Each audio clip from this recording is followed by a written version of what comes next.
Good evening from the gorgeous Homa Hell track here in northwest Calgary, Alberta. We are at McMahon Stadium. It's alright. This is actually the only real well-lit part in this area right now that's good enough to do this video. As I'm riding on the banger, I come to realize I haven't done a first impressions of, even though this bike's been completed for almost 2 months now. So what we're gonna do right out the gate is the only negatives or things I would have done differently. You see how I've looped from the Potts mod for the front brake, how I've looped it on the left side of the fork, but our right. I would have done that on the other side and looped it in the other way, which is an easy fix. It's only fastened by one large zip tie that was in the brake kit. And the reason I would do that is because when I do foot jam tail whip, I step into the forks on the left side of the bike with my right foot, and then I kick the bike away with my left. And it knocks that little loop ajar. So if I put it on the side closest to us, that will eliminate that. I will do that next season. I won't worry about it right now. It's not that big of a deal. And the second part, they're not terrible. The only reason I went with the BSD Grime grips is because of course, the color of the bike, the color scheme. And I can say it's close to an ODI grip, but ODI has the superior urethane, buddy. Sorry, but they're just better grips, straight up. The only part left on the bike other than the frame that I bought from the store is the crank arms. And it's just a 19 mil spindle with an 8 spline. The reason I'm keeping it is because this one has the 4130 stamp, where a lot of them don't. And the only cranks that got the 4130 stamp was on the team signature bikes. And again, the only sticker I kept was this because it is a 2021 Brian Kaczynski team signature. This bike was a learning curve for me. About 1.5 years after my knee was fixed, because I had to have my one knee completely redone after years of skateboarding. And I wanted to get my knee stronger, and this was part of the plan, so I did that. And I bought this bike. But for the first time in my life, I did research on the bike. And not so much the bike as the rider. And I don't really follow things like that. However, this was for my own benefit. And if I'm almost 45, and if you're an older guy, you happen to come across this video, and you don't know much about fixing up newer bikes, hey, neither did I, man. And what I did is I did it slowly, but I started with a good frame. Even though this was a good frame and fork and handlebar loaded down with garbage parts, I made it work because I had a good frame to start with. So what I was saying about researching the rider, I'm 5'9.5", and I wanted something that was gonna fit me and suit my riding style. Now, I knew Brian Kaczynski was essentially the king of rails, right? Nobody does rails like BK. That's just it. Or nobody did in his time. And he's 5'8". I'm 5'9.5". I just rock slightly taller bars. This came with 8-inch rise bars, even though it was spec'd to have 9s. It did not, it had 8s. It was also spec'd to have Odyssey Springfield brakes, which it did not. I started riding the bike after doing the research, figured it's the right measurements, it's the right riding style. I wanted to learn how to do grinds again. I was less concerned with flatland because you can do that on any bike, but you're only gonna get so good. And that's also the reason I went with the F32s and not the F25s.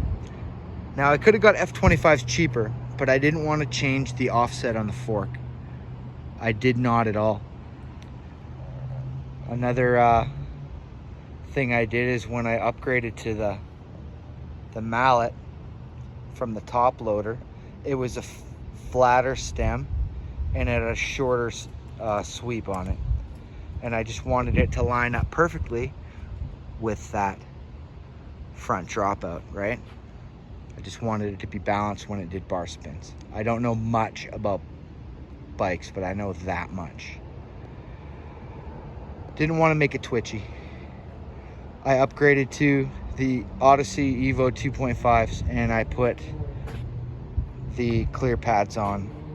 And honestly, these are so damn good.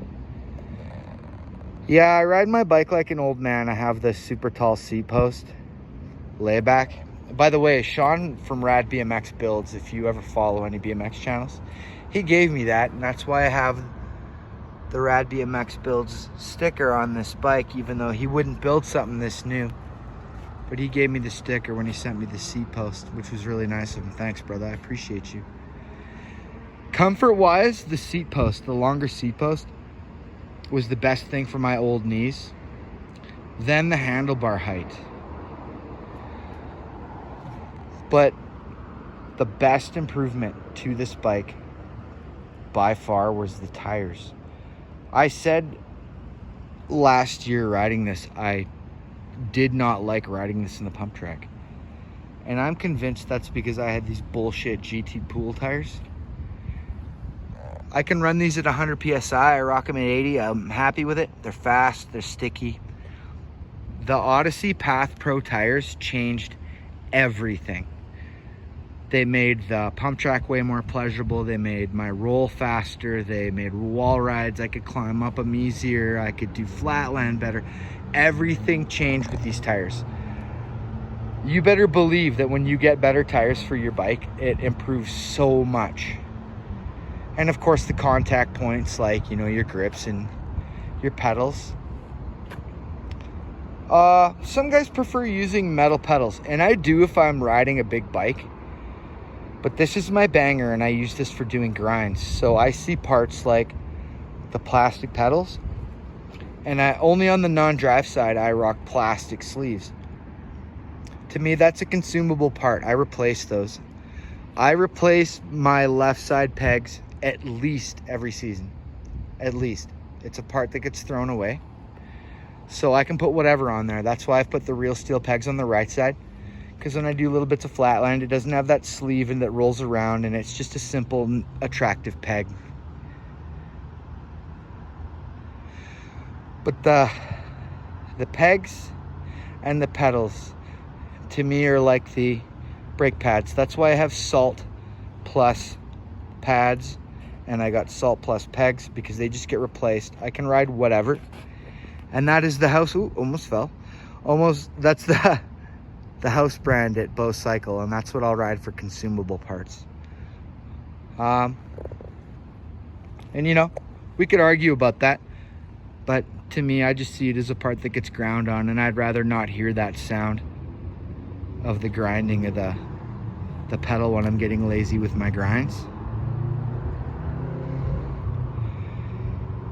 If you like a really noisy, loud freewheel, now these are the Odyssey Clutch V2 rear hub with a Vandero Pro front. This is brand new stuff, and they were expensive. They actually run very fast. I'm quite impressed with these, even if I'm not quite used to them yet. Now, if you like that really noisy freewheel, these hubs are not for you. These things run silent as a ghost, and I actually like that. I don't like people hearing me a half block away in the dark when I'm trying to just ride somewhere janky and mind my own business. Like, you know, the area adjacent to this might not be where you want to hang out at night, but this is well lit and I'm not too worried right now. But there's not really anything bad I have to say about everything I've done. I've done it slowly. And again, this bike was a learning experience for me because I didn't know much about newer freestyle bikes. It's not like the mid or old school. It's just not. And what I will say is I would rather ride this than any 20-inch bike I've ever had, period. Period. this thing, a new bike, a new BMX rides like nothing else. It rides like no old bike. Racing bike, an actual racing bike, notwithstanding. Some guys prefer certain setups, but as far as doing freestyle and a street freestyle bike, absolutely nothing rides like a new bike. And I'll stand by that. But that's been 10:25 of me yapping. I'm gonna try to keep this short, guys. Try to be thorough as I can. Look at that beautiful paint. And get a good sweep of it. I tried to have everything Odyssey and GT. You wonder why the fuck would you use Sun Rhino lights on a new bike? Well, I had the E-Claw Phantom rims that aren't that new, but I wanted a polished braking surface, and I'm very happy I went with these. I really am. Besides, I got to build a custom set of wheels with colored nipples and all that. Yeah, but that's the banger, aka the banger, my 2021 Brian Kaczynski team signature. And that's a very thorough overview. There's literally nothing but maybe a set of crank arms and a bottom bracket that I would change on this bike. Everything else is exactly what I want. It really is. And we can argue till the cows come home, but I'm gonna say I'm an older guy now and I have limited experience with new bikes, but I tried to do my best, and I haven't seen one other Brian Kaczynski team signature, a custom bike. And again, just because I like it doesn't mean it's good, but I'm very happy with what I've done with it, and it's a very comfortable bike and it does what I want it to do.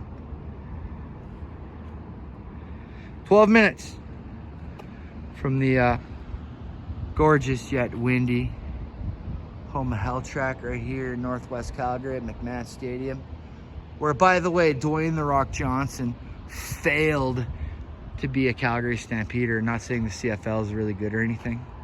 And that's what we call Squiggly Tower off in the background. We got the McMahon Stadium sign, and look at these rails, eh?